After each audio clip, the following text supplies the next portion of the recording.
धन्यवाद माननीय सभापति उपसभापति महोदय। इस महत्वपूर्ण बिल पर आपने मुझे बोलने का अवसर प्रदान किया। महोदय, हम जानते हैं कि बैंकिंग प्रणाली किसी भी देश की अर्थव्यवस्था की रीढ़ की हड्डी होती है। बैंकिंग प्रणाली जितनी सशक्त होगी उतनी ही उस देश के आर्थिक विकास में सहयोगी सिद्ध होगी। सरकार ने इस बिल के माध्यम से भारतीय बैंकिंग प्रणाली को एक नई दिशा और मजबूती देने का काम किया है। इसलिए सर्वप्रथम देश के यशस्वी प्रधानमंत्री माननीय मोदी जी और वित्त मंत्री माननीय निर्मला सीतारमण जी को मैं बहुत बहुत धन्यवाद देती हूँ, साधुवाद देती हूँ।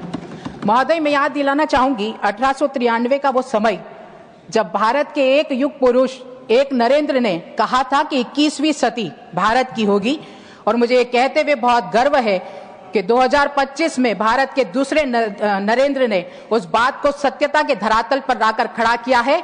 आज हम दुनिया की अर्थव्यवस्था के 5वें पायदान पर खड़े हैं और मोदी जी के नेतृत्व में बहुत ही जल्द हम तीसरी सबसे बड़ी ताकत बनने जा रहे हैं। भारत विश्व गुरु बनने जा रहा है। लेकिन अगर हम पहले 2014 के पहले को देखें महोदय, तो बैंकिंग प्रणाली इतनी सशक्त नहीं थी। पहले भारत की आबादी के सिर्फ 53% लोगों के पास ही बैंक की सुविधा थी, उनके खाते थे। बैंकिंग प्रणाली बहुत ध्वस्त थी। पहले लोगों को जब बैंक से लोन लेना पड़ता था ग्रामीण क्षेत्रों में, क्योंकि उनके पास खाते नहीं हुआ करते थे, वो खातों से वंचित थे, उन्हें वहीं निजी क्षेत्र में जो साहूकार होते थे, जो ऋणदाता होते थे, उनसे ही लोन लेना पड़ता था। लेकिन पूर्ववर्ती सरकार जो कांग्रेस के नेतृत्व की यूपीए सरकार थी, उन्होंने कभी भी ये प्रयास नहीं किया कि प्रत्येक व्यक्ति तक हम बैंकिंग की सुविधा पहुंचाएं, बैंकिंग प्रणाली को हम साफ सुथरा करें। जबकि उनके राज में बैंकिंग क्षेत्र में घोर भ्रष्टाचार था, लापरवाही थी, कुप्रबंधन था। फोन बैंकिंग के आधार पर लोन दिए जाते थे। जब लोन लेना होता था, शक्तिशाली संबंधों के आधार पर उनको लोन दिया जाता था, मनमानी तरीके से लोन दिया जाता था। इसलिए बैंक संकट में आ गई थी और जितनी भी बैंकिंग प्रणाली थी वो पूरी वेंटिलेटर पर आ गई थी। लेकिन मैं धन्यवाद देना चाहूंगी माननीय मोदी जी का। 2014 के बाद जब भारत का नेतृत्व माननीय मोदी जी को मिला, तो उन्होंने प्रत्येक व्यक्ति को, हर क्षेत्र के व्यक्ति को बैंक तक पहुंचाने का काम किया। प्रत्येक व्यक्ति को बैंक की सुविधा मिले, इसके लिए उन्होंने ये प्रयास किया। और उनके ही प्रयासों का ये प्रतिफल है कि जनधन योजना, प्रधानमंत्री जनधन योजना के माध्यम से आज 54 करोड़ लोगों को जनधन के खाते मिले हैं। ये वो वंचित लोग हैं जिनको कभी भी बैंक का खाता जिनका नहीं खुला, जिनको बैंकिंग सुविधा नहीं मिली थी। इतना ही नहीं, 18 लाख बैंकिंग टचिंग पॉइंट है जिनके द्वारा आज भारत में प्रत्येक 5 किलोमीटर पर व्यक्तियों को बैंकिंग बुनियादी ढांचा का उपयोग कर सके, ऐसी सुविधा मिली है। महोदय, हम जानते हैं कि पहले ग्रामीण सुदूर के जो गरीब भाई बहन हैं वो आर्थिक तंगी से जूझ रहे थे, उनकी चिंता कभी किसी ने नहीं की, पूर्ववर्ती सरकारों ने नहीं की। लेकिन माननीय मोदी जी ने उनकी चिंता करी, उनके आंसू पोंछने का काम किया और प्रधानमंत्री मुद्रा लोन के द्वारा 30 लाख करोड़ से अधिक का वितरण माननीय प्रधानमंत्री जी के कुशल नेतृत्व में आज हुआ है। उतना ही नहीं, स्टैंड अप इंडिया के तहत, इस योजना के तहत भी 30,000 करोड़ का वितरण माननीय प्रधानमंत्री जी ने किया है। और उस बात से मुझे बहुत गर्व है ये कहते हुए कि 76% उसमें महिलाएं हैं जिसमें उनको स्टैंड अप योजना का लाभ मिल रहा है। माननीय महोदय, पीएम स्वनिधि के तहत भी 94 लाख स्ट्रीट वेंडरों को जो रोज कमाते हैं, रोज खाते हैं, उनकी भी चिंता करी और उनको भी लोन देने का काम माननीय प्रधानमंत्री जी ने किया है। वहीं जन सुरक्षा योजनाओं जैसे प्रधानमंत्री सुरक्षा बीमा योजना, प्रधानमंत्री जीवन ज्योति बीमा योजना, अटल पेंशन योजना ने गरीबों को अनिश्चितताओं से बचाने के लिए बहुत कम प्रीमियम पर किफायती बीमा सुनिश्चित करने का काम किया है। महोदय, अगर बैंकिंग की बात हो और मैं टेक्नोलॉजी की बात न कहूं तो मेरी बात अधूरी रहेगी।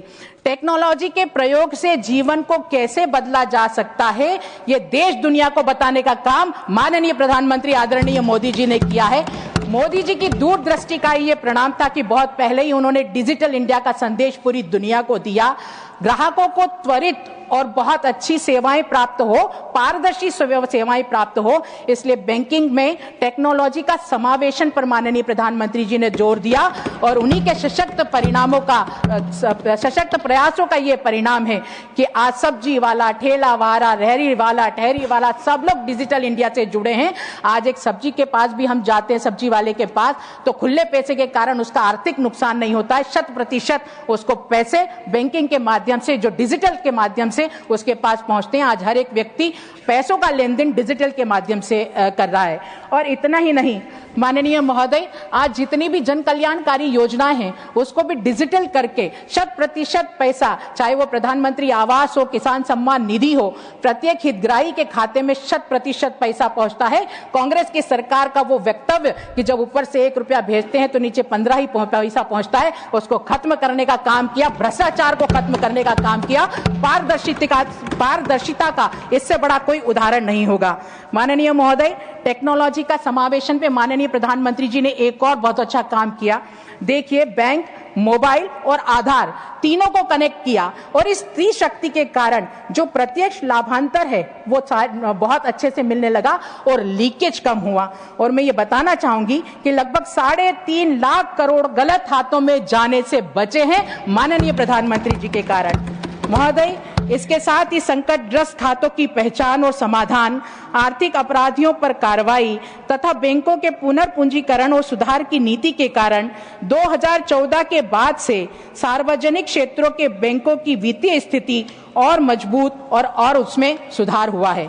माननीय महोदय, ये जो सुधार किए गए हैं उसके कारण इतिहास रचा गया है और कहा भी गया है, हे समय नदी की बाढ़ जिसमें सब बह जाया करते हैं, हे समय बड़ा तूफान प्रबल पर्वत झुक जाया करते हैं। अक्सर दुनिया के लोग समय में चक्कर खाया करते हैं, लेकिन कुछ लोग बिरले होते हैं जो इतिहास बनाया करते हैं और ये इतिहास माननीय प्रधानमंत्री जी ने बनाया है। और मुझे ये कहते हुए बहुत खुशी है कि बैंकिंग क्षेत्र ने वित्त वर्ष 2023-2024 में अपना अब तक का सबसे अधिक शुद्ध लाभ 3 लाख करोड़ पार कर दिया गया है। इसके लिए मैं माननीय प्रधानमंत्री जी को बहुत बहुत साधुवाद करती हूं।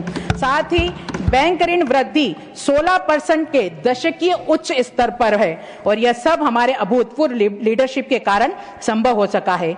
यही नहीं, सुधार के साथ रिकवरी भी हुई है। अगर हम बात करें तो बैड बैंक लोन के कारण हम जो अभी तक रिकवर नहीं कर पा रहे थे, 2014 से 2023 के बीच लगभग 10 लाख करोड़ हम लोगों ने रिकवर किए हैं। उसके लिए भी मैं माननीय प्रधानमंत्री जी को बहुत बहुत धन्यवाद करती हूँ।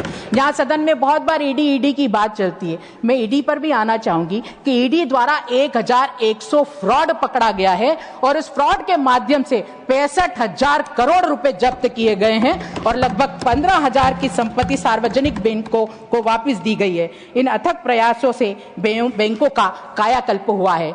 अब इस जो अधिनियम लाए गए हैं उसके सुधार के बारे में भी मैं कहना चाहूंगी। महोदय, अधिनियम के मौजूदा प्रावधानों में जमाकर्ताओं के पैसे सुरक्षित अभिरक्षा में रखे गए सामान और लॉकर के भुगतान के लिए क्रमशः अभी तक एक व्यक्ति को नॉमिनी करने की अनुमति थी। मैं धन्यवाद देना चाहूंगी माननीय प्रधानमंत्री जी को। 1 नहीं, 2 नहीं, 3 नहीं, 4 नॉमिनी का प्रावधान इस प्रस्ताव के माध्यम से, इस विधेयक के माध्यम से किया गया है।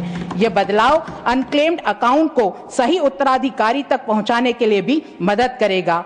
और इसमें सबसे मुख्य बात, यदि खाते में जमा राशि 7 वर्षों तक अनक्लेम्ड रहती है तो उसे आईईपीएफ में स्थानांतरित कर दिया जाता था। यह विधेयक आईईपीएफ में स्थानांतरित की जाने वाली निधियों के दायरे को विस्तृत करता है। अब दावा न किए गए शेयर, ब्रांड, ब्याज राशियों को भी आईईपीएफ में स्थानांतरित किया जा सकेगा।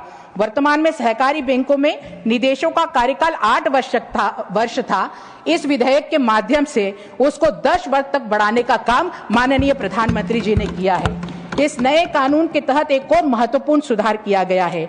आरबीआई को रिपोर्ट देने की समय सीमा बदलने की अनुमति अब बैंकों को दी गई है। वर्तमान रिपोर्टिंग फ्राइडे टू फ्राइडे प्रणाली थी। इसमें कई सीमाएं थी जो डेटा की रिपोर्टिंग की सटीकता और प्रभावशीलता को प्रभावित करती थी। अब यह रिपोर्ट 15 दिन, महीने और तिमाही के अंत में की जा सकेगी। यह प्रस्तावित संशोधन न केवल बैंकों की कार्य प्रणाली में सुधार लाएंगे बल्कि निवेशकों और खाता धारकों के हितों को भी सुरक्षित करने का काम करेंगे। महोदय, यह विधेयक भारतीय बैंकिंग प्रणाली को अधिक सशक्त, पारदर्शी, उत्तरदायी बनाने की दिशा में एक ऐतिहासिक पहल है।